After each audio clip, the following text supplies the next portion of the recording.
сен өзіңе көп алмасай бауырым, сен қорқақсың ғой әшейін. Мынау бір болмайтын ананы тыңдап, ана Аблясовқа тойып алған, бәсені көріп алған, анау мынау жалбыц етіп елімізде мынандай үйтіп қалды бүйтіп қалды деп жылағаннан басқа, или там коммент жазып диванда отырып алып әркімді обсуждать еткеннен басқа түк бітіріп жатқан жоқсың. Конкретнасы бар ғой, шындық осы да. Ол аны жоғарыдағы біздің көкелеріміз, дөкейлеріміз бар ғой, мемлекеттік қызметкерлер, олар халықтың қамын ойлайды деп үйтіп армандамаңдар. Олар ешқашан ойламаған да, ойламайды да, ойлап та жүрген жоқ.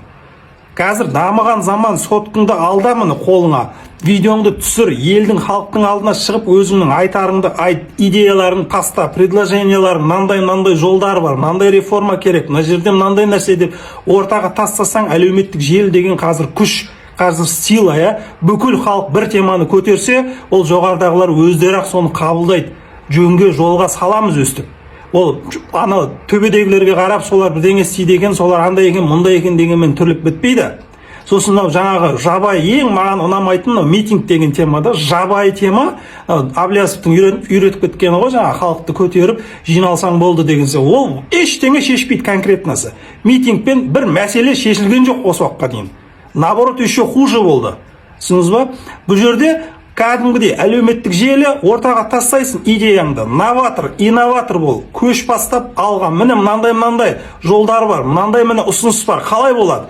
Анау шығатты, жоқ олай болмайды, былай болады деп айтады. Анау шығатты, оның басқа жолын айтады. Міне өстіп референдум деген конкретно міне осылай халықтың арасында шығады. Түсініңіз ба?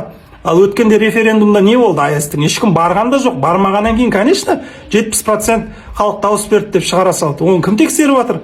Тағы басқа, мысалы, біз бүкіл ел дамып, ана көш бастап жатқан елдер, Илон Маск жаңағы вообще космоста жүр ғой, әр нәрсе шығарып. Біз мына әлі 90-шы жылдардың темасын жырлап жүрміз. Елімізде ана жерде ана біреуді өлтіріп кетті, ана жерде бүйтіп кетті, сөйтіп кетті деп талғардағы жағдайда болып жатыр, мысалы, сұмдық. Не деген сұмдық, не деген кәдімгі ол адамдардың психикасының өзі. Сұмдық психикада, көрдіңіз ба? Байдың балдары, дөкейдің балдары. Білгендерін істеп жатыр. Қолдарынан келген істеп алыңдар, бізде ақша бар, связь бар, любой проблеманы шешіп аламыз деп. Сондай отношениямен өмір сүру, оған біздің халықтың өзі кінәлі. Өйткені біз өзіміз допускать етеміз.